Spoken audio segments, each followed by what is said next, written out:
bwa mbere na mbere twashimikiye ku bacikacumu, duca rero duhera ico kiganiro cacu kukumviriza intahe z'abacitse kw'icumu bava imihingo itanye batubwira ayo babonye n'ivyo bibuka. Ariko hampande yaho twaranumvirije n'ibiganiro bibiri bishikirijwe nako ibiganiro bitatu bishikirijwe ubwa mbere na mbere n'umunywanyi wa Jenoside Canada uwitwa Eric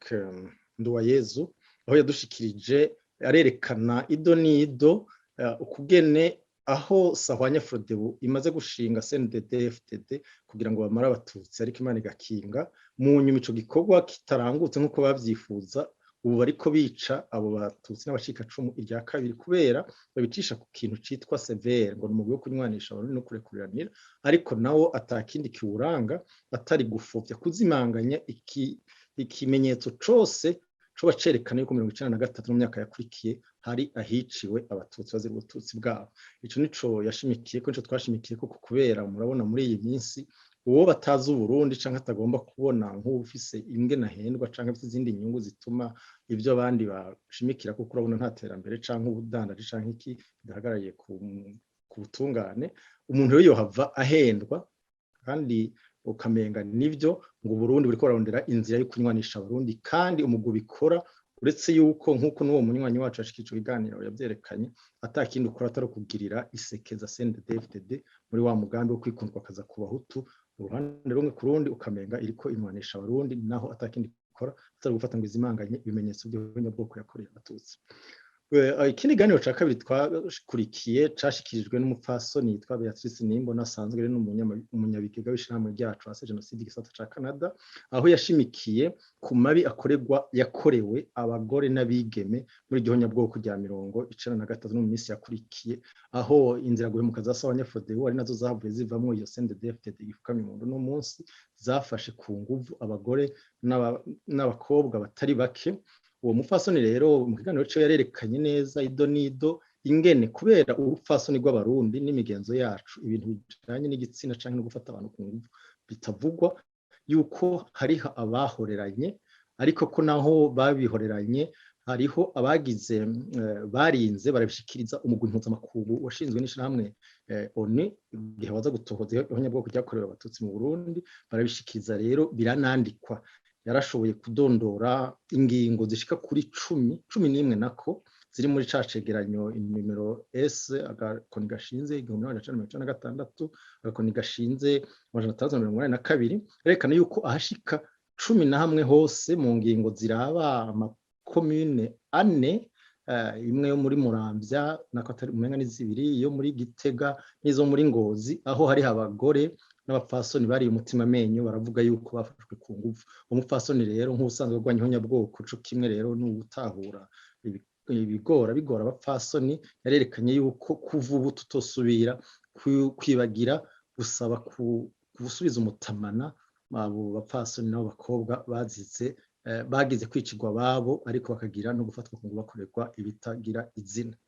Uravye irya nino uretse abayahudi bahatswe guhona igikorwa cyo guhana abagombye kubamara cabaye buno nyene iryo bara rikirangira kuba, ahandi hose vyama bishika bene gukora ibara bakagomba kwiyobagiza bagakwa kuca mu myanya y'intoke ubutungane. Twafatiye ku karorero k'abanya Armenia mu cahoze ari Empire Ottoman canke Turkiya y'uno munsi, aho byafashe imyaka 75 yose kugira ngo abantu batangure gufata mu ntoke ico kibazo, kuko ihonyabwoko ryabo barikora mu 1915 ariko ni nko mu myaka y'1988 gutyo ibintu byabo byari bitanguye kuba ikibazo mpuzamakungu. Ico rero twaracishimikije kugira ngo turemeshe nabo bacikacumu aho bahangiwe mu makambi y'impunzi kugira ngo boye kwihebura, bamenye yuko bafise abantu nejo n'ubundi barahiye bararengwa yuko batabonye bakoze ihonyabwoko mu Burundi bari bagerekeza ku Batutsi n'ayandi mabi bijanye navyo badahanywe tutazohemuka. Ikindi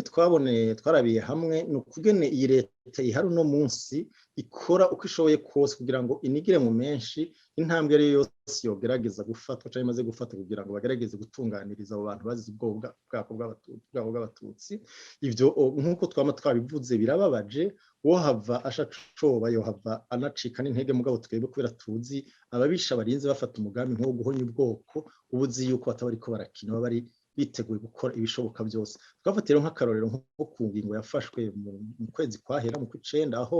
umushikiranganji w'intwaro yo hagati mu gihugu yahitana ikete yishura aho ishirahamwe ryacu Cirimusi ryari ryamusavye uruhusha rwo kuja kunamira abacu biciwe mu Kibimba kwibuba abanyeshuri 150 baturirwa n'uwujejwe kubarera.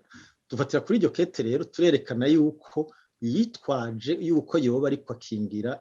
ahagarika igwirirana ry'ikiza covid, avuga ngo ntitugende turenga abantu 10, ariko imbere yaho, imbere y'iryo 21 z'ukw'icumi twagomba kuja mu Kibimba, hari habaye ku itariki 13 ihuriro ry'abantu amajana nimba atari ibihumbi bahuye kugira ngo bibuke umuganuro Rudoviko Rwagasore yikutse intahe y'u Burundi. Bukeye kabiri kandi no mu kiganiro twari twatanze twavuze tuti tumushinze ijisho ahasigaye ikinywa gikwitirwa hakubuye, twerekane yuko ya ntwaro y'abicanyi ba CNDD-FDD igomba kwitwaza ngo kurwanya covid, tuzoyereka yuko 21 z'ukw'icumi batazogenda batari kw'ibihumbi n'ibihumbi ngo bagiye kwibuka Ndadaye. Kandi niko byagenze, barahuye ari ibihumbi bari muri katedrali bahurira ku cibutso bamwubakiye. Ivyo byose rero bikaba byarekanye yuko bwa bundi kutari kugomba kurwanya covid, ahubwo kwari kwishimikiza covid kugira ngo babohera amaboko imugongo banigire mu menshi iryo shirahamwe ryacu n'abandi dukora ibikorwa bimwe bagomba gusaba gutungana kuri abo batutsi bapfuye atakindi bazira ari ubututsi bwabo. Ni muri iyo nzira nyene twaciye twibutsa muri ikiganiro cyo ku wa gatandatu yuko kubera uburyo kuko ugomba gufuvya ihonyabwoko bwobwo twama twabwerekanye, twoca tunagira aho tukaja turanibutsa n'ubundi buryo bugomba kuribandanya bihojeje mu kurigira mu menshi, mu guturubika no gutuntuza no kwimaga agateka kabo abacika cumu. Twafatiye kubiriko biraba ahari amasite y'abacitse kw'icumu, aho abatacemererwa gushinga ingo zabo, kuko urumva niryo honyabwoko kubuza umuntu ko ashinga urwiwe canke kuvyara, niko kuri honyabwoko bakitwaza ngo ntibabikoreye mu matongo yabo, kandi hariho no kuri ayo masite baba barahaguze uretse ko bahavukiye. Abasitanteri rero n'izindi nzego nshingwantwaro ziri muri ivyo bice bamenye ko tubashinze ijisho,